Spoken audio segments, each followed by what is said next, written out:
Everyone. तो आज जो टॉपिक हमने चूज किया है वो है डाइजेस्टिव सिस्टम। तो आज हम पढ़ेंगे वो डाइजेस्टिव सिस्टम के बारे में पढ़ेंगे। डाइजेस्टिव सिस्टम या फिर जिसे हम कहते हैं पाचन तंत्र।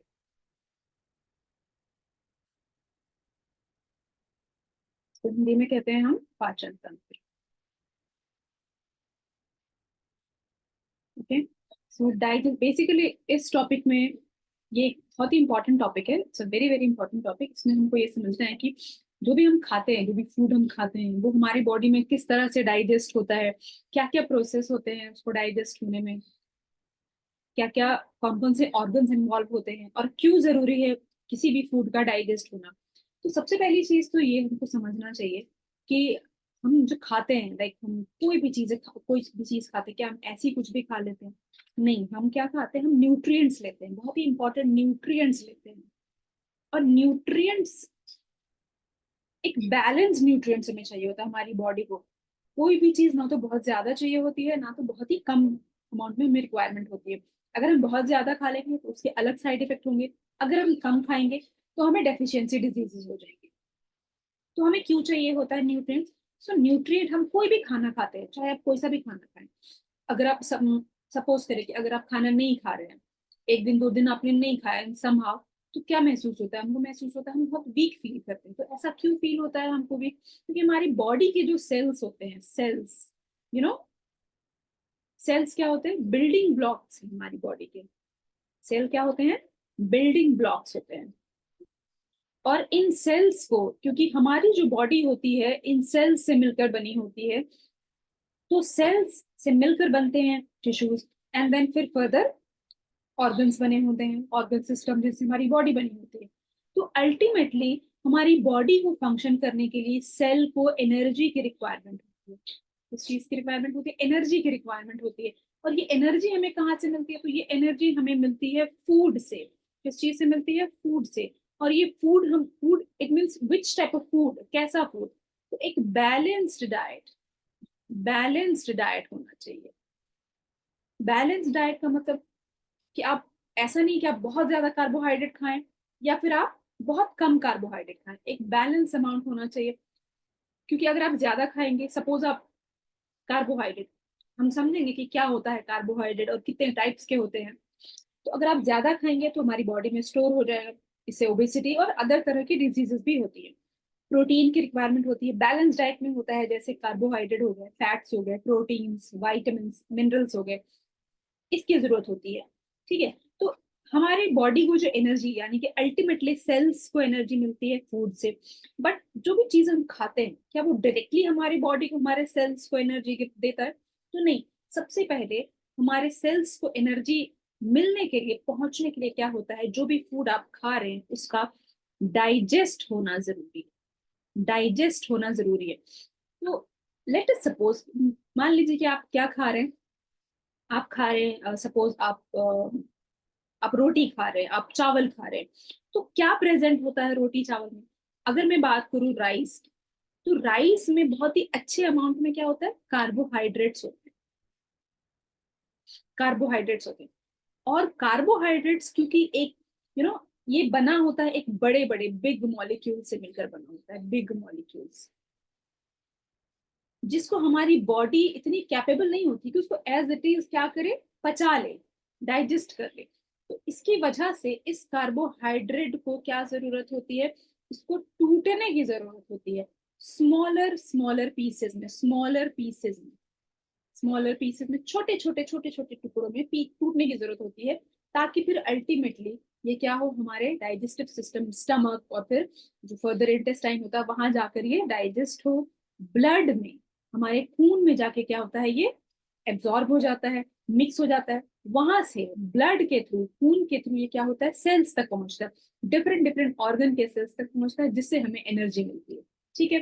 तो इसलिए हमें इसलिए डाइजेशन भी इंपॉर्टेंट है और इसलिए हमें डाइजेस्टिव सिस्टम का पढ़ना जरूरी है। तो इस डाइजेस्टिव सिस्टम में कौन कौन से ऑर्गन इन्वॉल्व होते हैं, क्या क्या चीजें इन्वॉल्व होती है, वो सब हम समझेंगे अभी यहाँ पे। ओके। सो सबसे पहली चीज तो आपको ये समझना होगा कि डाइजेस्टिव सिस्टम या पाचन तंत्र क्या होता है। तो डाइजेस्टिव सिस्टम होता है एक ग्रुप ऑफ ऑर्गन, मीन्स बहुत सारे हमारे ऑर्गन्स होते हैं, उसका समूह होता है। digestive system is a group of organ, connected organ means for example जैसे आपने खाना मुंह से खाया, तो ये जो मुंह है यहाँ पे एक नली होती है, श्वास नली, ठीक है।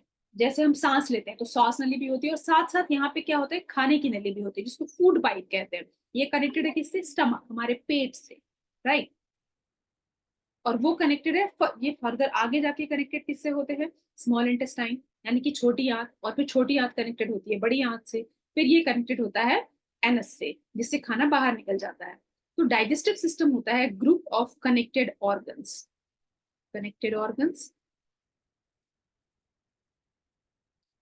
that work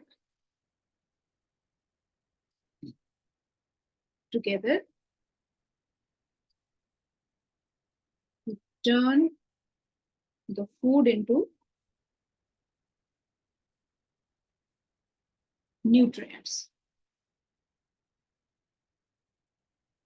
Nutrients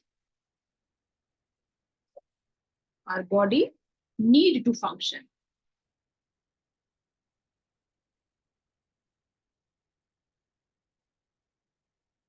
digestive system क्या होता है, डाइजेस्टिव सिस्टम बेसिकली बहुत एक कनेक्टेड ऑर्गन का ग्रुप है, जो कि ये सारे ऑर्गन्स एक साथ करते हैं। कौन कौन से ऑर्गन है वो भी हम अभी डिस्कस करेंगे कि कौन कौन से ऑर्गन है, उनका क्या फंक्शन है, और किस तरह से वो काम करते हैं, किस तरह से खाने को पचाने में वो सहायता करते हैं। तो क्या होता है, ये साथ साथ काम करते हैं, turn into food into nutrients. Turn into food into nutrients, इसका मतलब ये हुआ कि जो भी चीजें आप खा रहे हैं, अगर मान लीजिए मैंने बताया जैसे कि अगर आप राइस खा रहे हैं, ठीक है, चावल खा रहे हैं, चावल में क्या होता है, बहुत अच्छी क्वांटिटी में, बहुत अच्छी मात्रा में कार्बोहाइड्रेट होता है। ये क्या करता है कि उस कार्बोहाइड्रेट को हमारे जो जब हम इसको खाते हैं, तो हमारे सबसे पहले तो मुंह से हम खाते हैं, तो हमारे मुंह में होता है सलाइवा, सलाइवरी ग्लैंड होता है, उसमें प्रेजेंट होता है एंजाइम। एंजाइम क्या होता है वो भी हम बात करेंगे अभी, कि एंजाइम की मदद से क्या होता है, हम इस बड़े बड़े मॉलिक्यूल्स, खाने के इस बड़े बड़े मॉलिक्यूल के वो क्या करता है, तोड़ने में मदद करता है, छोटे छोटे पीसेस में करने में मदद करता है, ठीक है। तो उसको क्या होता, और फिर तोड़कर उसको, ताकि वो बॉडी में एब्जॉर्ब हो सके, ब्लड में, खून में घुल सके, इसीलिए क्या होता है, इस कार्बोहाइड्रेट को अल्टीमेटली एंजाइम तोड़कर किस में कन्वर्ट करता है, शुगर या फिर ग्लूकोज में कन्वर्ट कर देता है। और यही ग्लूकोज क्या है हमारे लिए, न्यूट्रिएंट्स है, जो जाके अल्टीमेटली ब्लड में एब्जॉर्ब हो जाता है, मिल जाता है, मिक्स हो जाता है, और वहां से सेल्स तक पहुंचता है न्यूट्रिएंट, जिसकी हमारी बॉडी की जरूरत होती है, किस लिए, फंक्शन करने के लिए, काम करने के लिए। और ये क्यों जरूरी है, ये क्यों जरूरी है, क्यों जरूरी है हमारे लिए फूड, हमारे न्यूट्रिएंट्स क्यों जरूरी है, फॉर आर बेटर ग्रोथ, ताकि हम अच्छी तरह से बड़े हो सके। आपने देखा है कि बहुत सारी कंट्रीज में जैसे आप एग्जांपल ले ले अफ्रीकन कंट्री की, अफ्रीकन कंट्री में ज्यादातर जो बोला जाता है कि बच्चे माल न्यूट्रिएंट्स हैं, यानी कुपोषित है बच्चे। तो क्यों है कुपोषित, क्योंकि उनको वो खाना मिल तो रहा है, कभी मिल जाता है कभी नहीं मिलता है, लेकिन उनको जो मिलना चाहिए, जो न्यूट्रिएंट्स की रिक्वायरमेंट होती है, जो जरूरत होती है, वो नहीं मिल पाता है। कभी उनके खाने में प्रोटीन प्रेजेंट नहीं होता है, तो कभी वाइटामिन प्रेजेंट नहीं होता है, तो इसलिए उनकी बॉडी का जो ग्रोथ है, जो डेवलपमेंट है, विकास वो अच्छी तरह से नहीं हो पाता है। आप देखते हैं कि कुछ बच्चों के जो पेट है, जो स्टमक है, वो काफी बड़ा निकला रहता है। क्यों, क्योंकि उनको अच्छी तरह, वो बच्चे कुपोषित बच्चे हैं, उनको जो प्रॉपर अमाउंट में न्यूट्रिएंट्स की रिक्वायरमेंट थी वो उनको नहीं मिली, ठीक है। तो किस लिए जरूरी होता है न्यूट्रिएंट्स, किस लिए रिक्वायर्ड होता है, न्यूट्रिएंट्स रिक्वायर्ड होता है healthy growth, healthy growth, healthy growth के लिए रिक्वायरमेंट होता है, सेल रिपेयर के लिए रिक्वायरमेंट होती है, सेल रिपेयर, सेल रिपेयर के लिए क्या चाहिए होता है, प्रोटीन चाहिए होता है। बेसिकली 5 तरह के न्यूट्रिएंट्स इंपॉर्टेंट होते हैं, कार्बोहाइड्रेट, फैट, फैट को आप लिपिड भी कह सकते हैं, ठीक है, carbohydrate, fat, vitamin, minerals and water है। लेकिन इसके साथ साथ एक और बहुत ही इंपॉर्टेंट न्यूट्रिएंट है जो कि फाइब्रस फूड होता है, ओके फाइन। सो अगर मैं आपसे बात करूं, ये तो हो गया डाइजेस्टिव सिस्टम। सो जो डाइजेस्टिव सिस्टम है, डाइजेस्टिव बेसिकली, अगर मैं आपसे सिंपल बात करूं, ये तो बात हो गई डाइजेस्टिव सिस्टम की, अगर मैं आपसे बात करूं डाइजेशन, कि डाइजेशन क्या होता है, मीन्स पाचन क्या होता है। ये तो सिस्टम की बहुत सारे ऑर्गन्स एक साथ कनेक्टेड हैं, तो वो मिलकर खाने को पचाने में मदद करते हैं, सहायता करते हैं, तो हो गया डाइजेस्टिव सिस्टम। हम ये भी बात करेंगे कि कौन कौन से ऑर्गन्स हैं इसमें। पहले हम बात करेंगे कि पाचन क्या होता है, डाइजेशन या फिर पाचन क्या होता है। डाइजेशन का मतलब होता है, बहुत ही सिंपल सी इसका डेफिनेशन है। डाइजेशन का मतलब होता है जब खाना, जब फूड छोटे छोटे टुकड़ों में टूटता है, उसको ही कहते हैं, और टूट कर हमारे बॉडी में, हमारे सेल्स में, हमारे ब्लड के थ्रू एब्जॉर्ब होता है, उसको ही डाइजेशन कहा जाता है। तो डाइजेशन क्या होता है, ब्रेकिंग डाउन ऑफ फूड,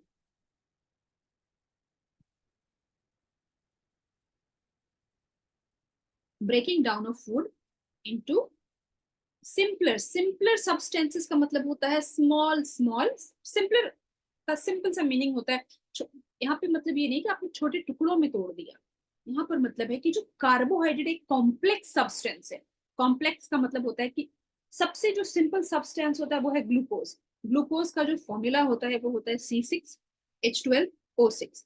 ये है एक मोल ऑफ ग्लूकोज।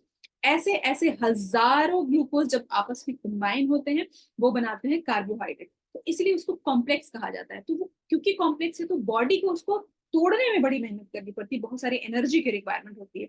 इसीलिए डाइजेशन का मतलब होता है इन्हीं कॉम्प्लेक्स सब्सटेंस को तोड़ तोड़कर सिंपलर सब्सटेंसेस में कन्वर्ट करना। तो कार्बोहाइड्रेट का जो simpler substance, ultimately simpler substance क्या होगा, ग्लूकोज हो जाएगा। जब ये ग्लूकोज, इसीलिए बोला जाता है कि जब हम, जैसे कभी आपको चक्कर आ रहा हो, डिजीनेस महसूस हो रहा है, तो चॉकलेट दिया जाता है। क्यों? क्योंकि इससे इंस्टेंट एनर्जी मिलती है। यानी वो उसमें शुगर प्रेजेंट होता है चॉकलेट में, या चीनी थोड़ी सी खिलाई जाती है, क्योंकि चीनी जो एक खुद ही सिंपल सब्सटेंस है, तो वो डायरेक्टली क्या होता है, ब्लड में मिक्स हो जाता है, वो फर्दर टूटता नहीं। उसके लिए किसी भी प्रोसेस की, उसके लिए डाइजेशन की, जो डाइजेशन का जो प्रोसेस होता है उसकी रिक्वायरमेंट नहीं होती, वो सीधे ब्लड में मिक्स होता है और हमको एनर्जी, एनर्जेटिक महसूस होता है। आपने ये ग्लूकोज पाउडर, आपने ग्लूकोज पाउडर का नाम सुना होगा, पीते भी हैं। तो ग्लूकोज पाउडर जो होता है वो हम पानी में घोलकर क्यों पीते हैं, या जो जिनको जैसे कभी चक्कर आ गया, गिर गया, तो उनको ग्लूकोज चढ़ाया जाता है। क्यों? क्योंकि ग्लूकोज ऑलरेडी सिंपलर सब्सटेंस है, उसको डाइजेशन प्रोसेस की जरूरत नहीं होती, डाइजेशन प्रोसेस में वो पार्ट नहीं लेता, क्योंकि वो ऑलरेडी डायरेक्टली क्या होता है, ब्लड में मिक्स हो जाता है। ठीक है? तो डाइजेशन क्या है, breaking down of food into simpler substances, simpler substances. ठीक है? और जो डाइजेशन प्रोसेस होता है, the digestion process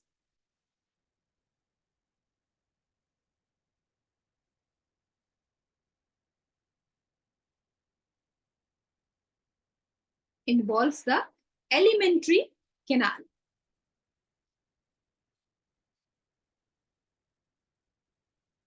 Alimentary canal along with various organs. Okay? Organ system.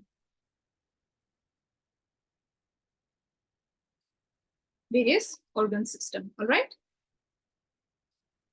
सी, तो अब अगर हम बात करें, डाइजेशन हमने समझ लिया कि क्या होता है, तो डाइजेशन का जो प्रोसेस है वो स्टार्ट कैसे होता है। तो डाइजेशन का प्रोसेस, डाइजेशन के प्रोसेस में एलिमेंट्री कैनाल इन्वॉल्व होता है। एलिमेंट्री कैनाल क्या होता है, मीन्स अगर हम आपसे कहें, अगर मैं कहूँ कि डाइजेशन का जो प्रोसेस है वो मुंह से स्टार्ट होता है, और एज आई सेड कि मुंह से स्टार्ट होता है और फाइनली एनस पे जाके खत्म हो जाता है। मीन्स हमने खाना खाया और फिर अल्टीमेटली वेस्ट के फॉर्म में उसको, जितना बॉडी को चाहिए था उतना बॉडी ने उसको एब्जॉर्ब कर लिया डाइजेस्ट करके, और फिर बाकी जो था वेस्ट, वेस्ट सॉलिड वेस्ट, वो एनएस के थ्रू बाहर निकल गया, जिसको एक्सक्रीशन कहते हैं, उत्सर्जन। ठीक है? तो यहाँ पर डाइजेशन के प्रोसेस में एलिमेंट्री कैनाल का बहुत इंपॉर्टेंट रोल है। तो एलिमेंट और साथ साथ हमारे वेरियस ऑर्गन्स। तो अगर हम बात करें कि डाइजेशन में क्या क्या चीजें होती है, डाइजेशन के प्रोसेस में एक होता है alimentary canal, alimentary canal, organs, various organs, and enzyme की बड़ी इंपॉर्टेंट, एंजाइम का एक बहुत ही इंपॉर्टेंट रोल होता है। फाइन। सो एलिमेंट्री कैनाल बेसिकली क्या होते हैं, एलिमेंट्री कैनाल जो है वो स्टार्ट कहाँ से होता है, माउथ से स्टार्ट होता है एलिमेंट्री कैनाल।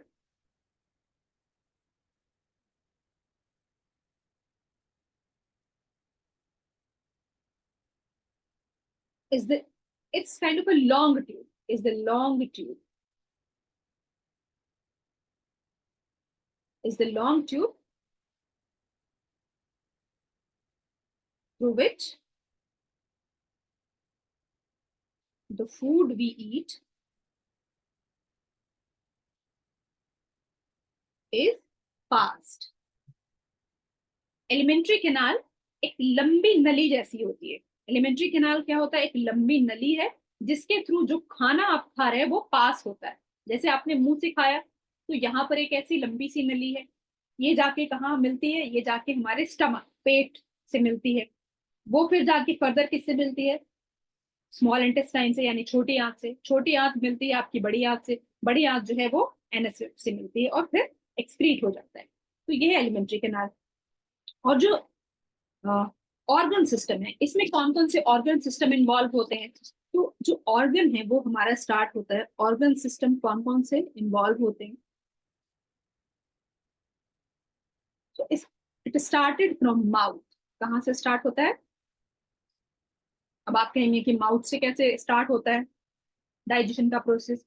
सो माउथ में बेसिकली जब हम खाना खाते हैं, आपने कोई भी एक बाइट लिया, कोई भी सपोज आपने एक टुकड़ा लिया खाने का, आप उसको चबाते हैं तो एज इट इज आप उसको निगल नहीं सकते। क्या करते हैं? चबाते हैं, उसको चबाना स्टार्ट करते हैं अपने मुंह के मदद से। मुंह में क्या है? हमारे टीथ है, डिफरेंट सेट ऑफ टीथ है, साथ साथ क्या है? टंग है। तो वो हम क्या करते हैं? उसको चबाते हैं, क्योंकि हमारे माउथ में क्या होता है? हमारे माउथ में सलाइवा होता है, सलाइवा। और ये कहाँ से निकलता है? तो ग्लैंड्स होते हैं हमारे मुंह के अंदर, उसको बोलते हैं सलाइवरी ग्लैंड। और ये कौन सी, किस टाइप के ग्लैंड है? एक्सोक्रीन ग्लैंड।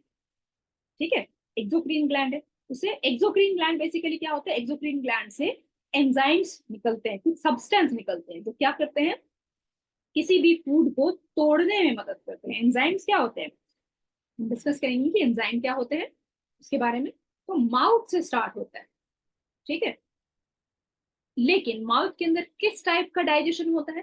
तो माउथ के अंदर मैकेनिकल डाइजेशन होता है। इस तरह के क्वेश्चन आते हैं कि मैकेनिकल डाइजेशन होता है। कई बार ये क्वेश्चन पूछा जाता है कि माउथ के अंदर किस तरह का डाइजेशन होता है? तो माउथ के अंदर मैकेनिकल डाइजेशन होता है, not a chemical digestion. Chemical digestion कहाँ से स्टार्ट होता है? स्टमक से स्टार्ट होता है। केमिकल डाइजेशन का मतलब कि फूड क्या हो रहा है? कन्वर्ट होकर किसी दूसरे सिंपलर सब्सटेंस में कन्वर्ट, क्या हो रहा है? टर्न, यानी कि बदल जा रहा है। जैसे जब आप कार्बो, मान लीजिए आपने खाना खाया, सलाइवा से पिक, सलाइवा उसमें मिक्स हुआ, तो क्या होता है कि स्टार्च, स्टार्च को वो क्या करता है? शुगर में कन्वर्ट करने की कोशिश करता है। मीन्स कार्बोहाइड्रेट अगर खा रहे हैं तो स्टार्च में उसको कन्वर्ट कर रहा है वो, ठीक है। या फिर स्टार्च को वो क्या कर रहा है? कन्वर्ट कर रहा है सिंपलर सब्सटेंस। फिर जब वो क्या होता है? स्टमक में जाता है तो फर्दर मैकेनिकल डाइजेशन होता है। तो मैकेनिकल डाइजेशन कैसे होता है? क्योंकि हमारा जो स्टमक है, हमारा जो पेट है, उसके अंदर से डाइजेस्टिव जूसेस प्रोड्यूस होते हैं और एंजाइम्स भी प्रोड्यूस होते हैं। तो वो क्या करते हैं? जैसे आपने प्रोटीन खाया तो प्रोटीन को वो क्या करेंगे? अमीनो एसिड में कन्वर्ट कर देंगे। तो ये हो गया सिंपल सब्सटेंस। मगर मुंह के अंदर ये नहीं होता है। मुंह के अंदर क्या होता है कि सलाइवा सिर्फ खाने के साथ मिक्स होता है, उसको सॉफ्ट बनाता है और छोटे छोटे टुकड़ों में तोड़ देता है, ठीक है। इसीलिए माउथ के अंदर किस तरह का डाइजेशन होता है? माउथ के अंदर होता है मैकेनिकल डाइजेशन। देन फिर आपका आता है ईसोफेगस। माउथ, ईसोफेगस, इन सब ऑर्गन्स को हम डिटेल में पढ़ेंगे और समझेंगे कि किस तरह से होता है ईसोफेगस। ईसोफेगस जो होती है ये नली होती है, वो किससे कनेक्टेड होती है? माउथ से होती है, ठीक है। और ईसोफेगस के अंदर किसी भी तरह का डाइजेशन नहीं होता है। क्या होता है? किसी तरह का digestion, no digestion takes place. क्यों नहीं होता है भाई?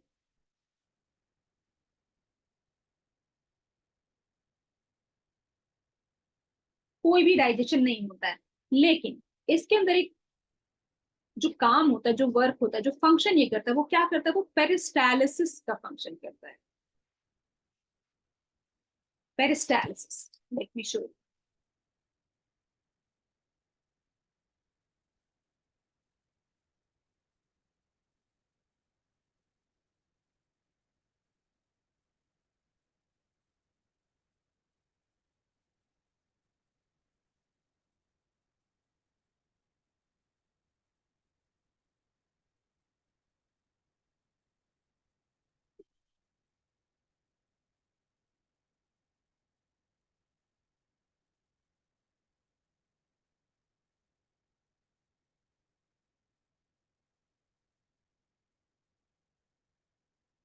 As you can see here, ये जो प्रोसेस यहाँ पर हो रहा है इसको क्या कहते हैं, इसको कहते हैं पेरिस्टालिसिस। इस प्रोसेस में क्या हो रहा है कि आपने खाना खाया, मुंह में लिया, और ये क्या कर रहा है, ये पुश कर रहा है नीचे की तरफ, ये क्या कर रहा है, नीचे की तरफ ढकेल रहा है खाने को, किधर, स्टमक, या यहाँ पे आप देख सकते हैं ये कहाँ पे ढकेल रहा है, नीचे की तरफ, कहाँ, स्टमक के साइड में ढकेल रहा है, यहाँ पे इस तरह से नीचे की साइड में ये स्टमक की तरफ क्या कर रहा है, ढकेल रहा है। इस मूवमेंट को हम क्या कहते हैं, पेरिस्टालिसिस कहते हैं। ठीक है,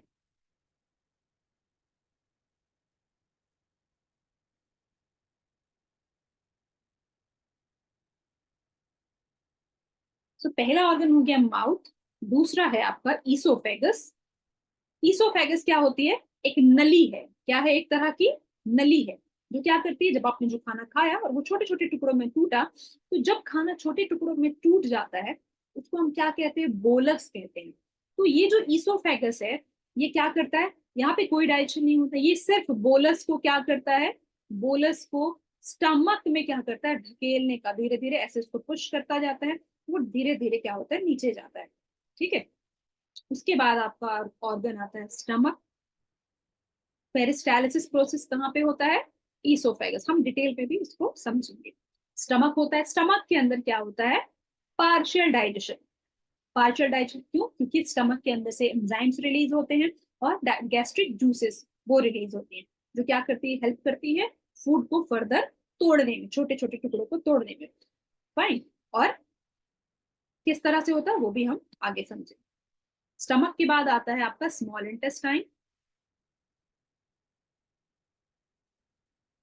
large intestine,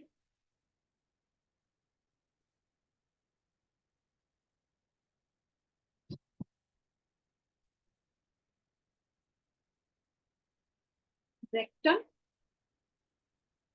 and then ends. Rectum क्या होता है, रेक्टम जहां पे जो वेस्ट फूड है, जितना फूड की रिक्वायरमेंट थी वो लार्ज इंटेस्टाइन में, स्मॉल इंटेस्टाइन में डाइजेस्ट होकर ब्लड में एब्जॉर्ब हो गई, और जो अनडाइजेस्टेड, जो खाना नहीं पचा, वो लार्ज इंटेस्टाइन में जाता है। ठीक है, और यहाँ पर जो है पानी का एब्जॉर्प्शन होता है, वाटर का एब्जॉर्प्शन होता है, और जो अनडाइजेस्टेड फूड है वो कहाँ आता है, फिर रेक्टम में आता है, वहां पे वो स्टोर हो जाता है, और फिर जब क्या होता है, एनएस के थ्रू ये बॉडी से बाहर निकल जाता है। ठीक है, फाइन।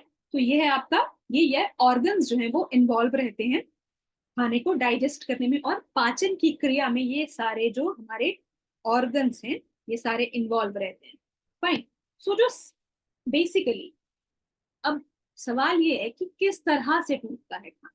हमने ये समझ लिया कि जो कॉम्प्लेक्स फूड है और कॉम्प्लेक्स मॉलिक्यूल है वो टूट कर सिंपलर मॉलिक्यूल में कन्वर्ट होता है, बट कैसे टूटता है, तो वो टूटता है एंजाइम की हेल्प से। तो एंजाइम्स क्या होते हैं, तो पहले हम समझेंगे, let's understand about the enzymes. तो सबसे इंपॉर्टेंट रोल जो है एंजाइम का वो क्या है, तो खाने को तोड़ने का। ठीक है,